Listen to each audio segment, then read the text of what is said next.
Good evening, everybody. I'm Tripti Nath for Awaz the Voice, and we are absolutely thrilled and delighted to have in our midst today the Saba Mumtaz, who is a much sought after screenwriter. Based in Mumbai, she's a noted Indian television writer, producer, and director. She's done successful shows which have become a household name, such as Ye Rishta Kya Kehlata Hai, Bade Achhe Lagte Hain, Saraswati Chandra, सपने सुहाने लड़कपन के, एक बूंद इश्क, मोमो के धागे, धरती का वीर योद्धा, पृथ्वीराज चौहान, शकुंतला, धर्मवीर, हकीकत, मेरी सासू माँ, दिशा, and the Imam. She's also done a feature film which hit the theaters very recently, Ek Kori Prem Katha, Yes. right? Rated as one of the best in the industry, Saba did her post-graduation from the Mass Communication Research Center in Delhi Jamia, where we both happen to be classmates. So this is also some kind of a reunion for us. She has been shortlisted among the top 100 Muslim women of Uttar Pradesh. Saba hails from Bulandshahr, and we will talk to her today about her journey from Bulandshahr to Delhi to Mumbai and wherever else. While her soap operas have done very well, some of the films that she has done are around the themes that have been very close to her heart, such as the status of Muslim women and girls in general. I'm talking about the Imam here. So Saba, welcome to the studio once again, and thank you for making it at 60 minutes notice. Thank you so much. Let me begin by asking you about this thought-provoking short film, The Imam, that you made. Tell us about this film and why you decided to make it. How did this idea, germinate in your mind? Yeah. So I'm a Muslim, I'm from a conservative family, and since childhood I have always wondered why there is never an imam in a mosque, or why there's never a women pope, why there's never a woman imam, or why there's never a woman head priestess in a mandir.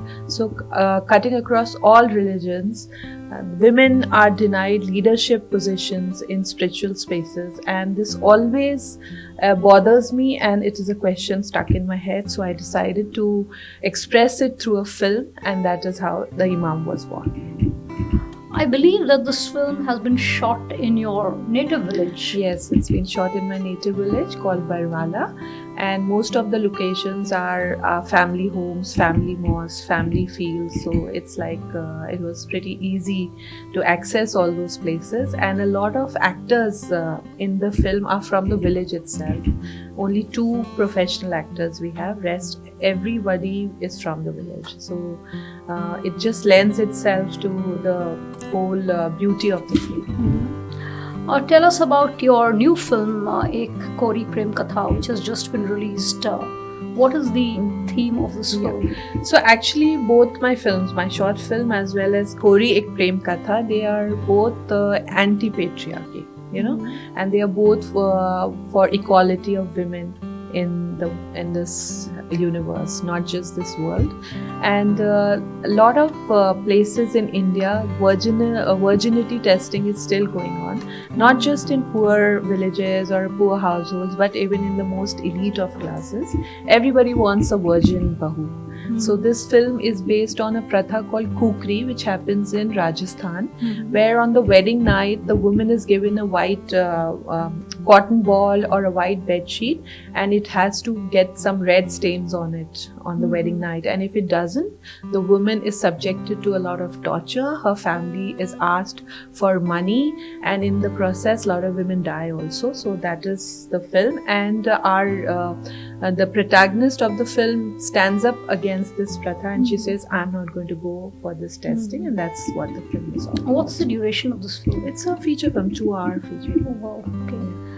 So, as a writer, I understand you must be watching films from diverse cultures. Yeah, right? sure. Who are the people who you have looked up to? Who are the filmmakers?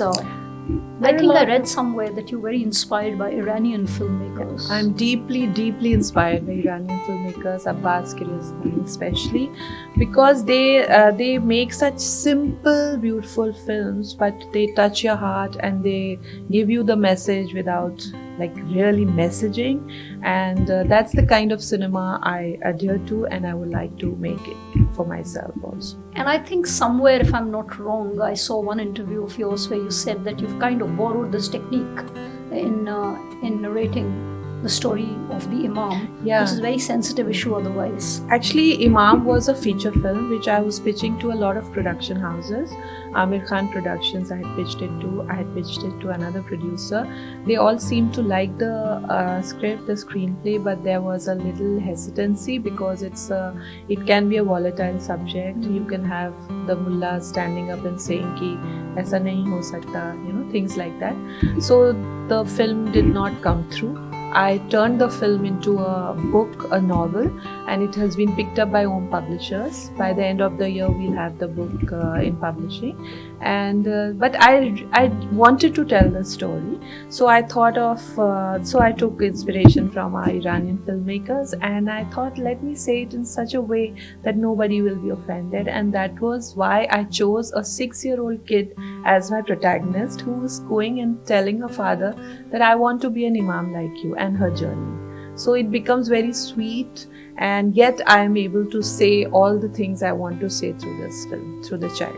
Did you face any resistance while shooting the film, or because it was home turf, it was easy for you to do it? Because it was home turf, it was easy for me to do, but there were people within my family also who were questioning what I was making, and who were like, how can this be possible? What is she making? Things like that. But I just People ignored came them. around. Yeah, they came around. Even if they didn't come around, I went and did what I had to do. I see. What is the significance of TRPs for a story writer? TRPs are very, very important in the television business, and if as a writer you are unable to get the TRPs high, then you can be easily replaced. Oh, wow. So if you want to save your job, better do a good job. That's very difficult. Yeah. Tell us a little about your journey from Jamia, from Bulandshahr to Jamia to the city Mumbai. of dreams. Yeah. Okay. So in my family, nobody has ever been in this field of film or television, and I heard about mass communication from my brother who was studying in Jamia, because I used to write stories, I used to write songs. So he saw that talent in me, though he's my younger brother, and he said, "Why don't you apply for mass communication?" I applied, I got in, and a whole new world opened up to me. After that, I was in Delhi only, and I was very sure that I want to do fiction. I was not interested in news. A lot of my colleagues joined news channels, NDTV, TV18, but I wanted to do fiction. So I assisted as a chief AD for a serial called Firdaus. We were in Himachal. We shot for 3 months there. And then I had to go to Bombay. There was resistance from my family because अकेली लड़की Bombay में कोई जानता भी नहीं है. But I told them I'm going whether you support me or not. So then they were all supportive, and I landed up in Bombay with one little bag of clothes, and the journey started. So the first person I met in Bombay was Ashutosh Gawarikar. They were going to make Lagan. And I went to his office and he said, "Where's your portfolio?" So I was like, "Portfolio? I'm not an actress. I'm a director." And I had just directed a feature film for Films Division called Disha. Right. Yeah. So he offered me the job of like the 4th assistant. He said, "Say yes or no right now." And I had some I was like, I've just directed a film. How can I be a 4th AD? And I said no to Lagan.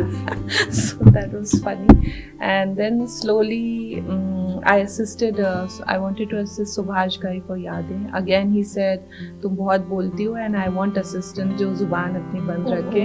So that also didn't happen. Then I was got a chance to assist Farhan Akhtar for Dil Chahta Hai. But then his sister called me and she said, "Sabha, I've never done continuity. Can I do this?"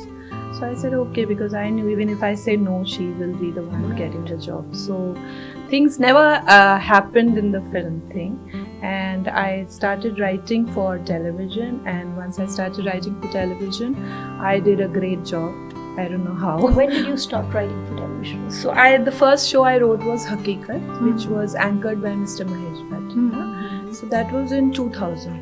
And then I got married and I had a baby, so that was the most comfortable thing for me, to be at home and do a writing Right. thing rather than direction. So I kind of switched my track, although I always wanted to be a director.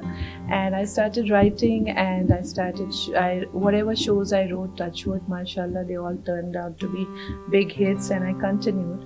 Now my daughter is like 20 years old, and I'm back to my direction dreams. So tell us, I think your writing has been almost magical, you know. People you. have, some of your shows have been running for I think 12 years, right? Yeah. So there must be something that has sustained your these shows over the years. I mean, things change so fast in this age of internet and the modern times that values change, norms change, mores change. But you know, for a script to keep Sustain, going for yeah. so long means that the foundation is very strong. So tell us, I'm not asking you about your secret to good writing, but at least you can share with our viewers what time you choose to write, what is your inspiration when you sit down to write. Is there a no disturbance placard in front of your door? What is it that So you if eat I or tell drink you while how I writing? write, sorry. What time of the day you write? Is it night time? Are you an owl or a All the lark? time. So if I tell you how I write, you'll laugh, because I don't have like a proper time for writing. You know, I write all the time. I go with friends to a restaurant and we are chatting and I'm typing and Oh, wow. writing. So I'm not one of those writers who need like silence and fixed space and fixed time Clear to write. horizon. Yeah, but I think that's the result of writing daily soaps, because every day you have to churn out 22-minute episodes. So that speed and that thing of writing anywhere, anytime is automatically built into your system once you start writing. And I have to thank daily soaps for that, for giving me that kind of speed and that kind of thing to write anywhere, anytime. So, And how do you manage this during Rosa? So what, Rosa, we do everything. I keep all my Rosas and I write also. Yeah, in fact, when I turned producer, I was on the set also. I was with my actors, with my directors, taking care of things. So Rosa is not a detriment to anything. We do our work all the time. So it's not necessary that you choose like you're going to sit and write through the night or get up early in the morning. Nothing like that. At least not for me. There are writers who have different ways of writing. And do you watch your shows when they are being played on television? Actually, no. You don't? Because I always feel, oh God, I had written this and what if they shot, you know, so I just stay away. Initial episodes I do watch, but after that I don't. I think your daughter is featured in one of the films that you Yeah, she's done The Imam. It is about a 6-year-old child, but there's a very important role for a teenager. So she's done that, played that What's character. your daughter's name? Her name is Novira Rafiq, Okay. and she's played a character called Naseem in my. And you satisfied with the way she's played? Yeah, she surprised me, you know. She just like Surpassed your expectations? Yeah, she did. Sabha, in the last 3 decades, moving away from this topic a little, there has been discernible improvement across the world in India in the status of women and even Muslim women from the Shah Bano case to now. How do you look at this journey? I mean, how do you see the equality factor playing out as far as the status of women and Muslim women? Is there in the world and in India, is there more awareness? Like you said, you were able to do this sensitive subject on the Imam in your home turf, but I think 10 years back maybe it would have been very difficult. So I will see, my family is pretty progressive, so I'm not, I even 10 years back I would not have faced any problem. But for Muslim women in general, yes, there has been a big leap. There are more and more women getting education and more women getting a voice and speaking up for their rights. And after the Shah Bano case, a lot of women got their maintenance and things like that. So yes, there is a big difference from like when I was a young girl to right now. People are like moving ahead. They are doing jobs. They are studying. They are going abroad also. They are they know about their rights, you know, and they can stand up for their rights. So there's a marked improvement in the status of women. Even but in UP. still, even in UP, but still, I feel a lot needs to be done. A lot needs to be done. But मैं आपको बताऊँ मेरे गांव में शायद पहले मेरी अपनी cousins were also like they would study only till class 8 and then my mamu and all would stop them from going to school. Ki the girls have grown up, you know. But now all my cousins, they are educating their girls. They are coming from the village to Delhi to study, you know. So there's a marked improvement. Like out of all my cousins, only our family girls studied. Like my daddy made sure we got our degrees and all. Rest of my cousins, they only studied till class 8, like once they hit puberty, they were stopped from going to school. But now those very cousins are educating their daughters. They are becoming doctors, engineers, you know. So it's a marked improvement. So you're seeing the change in your own family. Yeah, I'm seeing the change in my own. That's very encouraging. Moving on to your script writing, why did you choose script writing in the first place? So why not acting? Acting? I mean, why script writing? No, actually, I didn't choose script writing. Script writing chose me. Happened to you. I chose to be a director and write in Jamia only. Our professor of film, he joined films division. He became head of films division and he asked all of us to send in ideas. Right. And my idea and another friend of mine, Renu, her idea were chosen. We were given the films as outside producers and we directed our first films, you know. So, and then I went to Bombay also to be a director. But being a fourth AD, third AD kind of did not appeal to me. Right. And then I got married very soon. The moment I landed up in Delhi, like within a year or two, I got married and I had a baby also very fast. So that kind of changed my whole plan of what I want to do.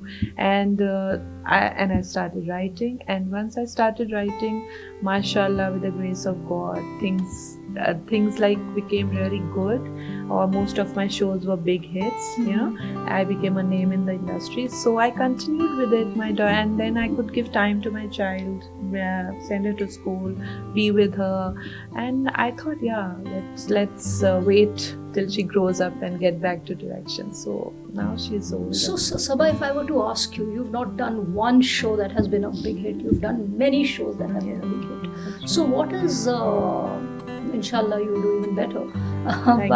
What is the one thing that has appealed to the Indian audience? If you could tell me, do you think the Indian audience is primarily emotional? Very emotional, yeah.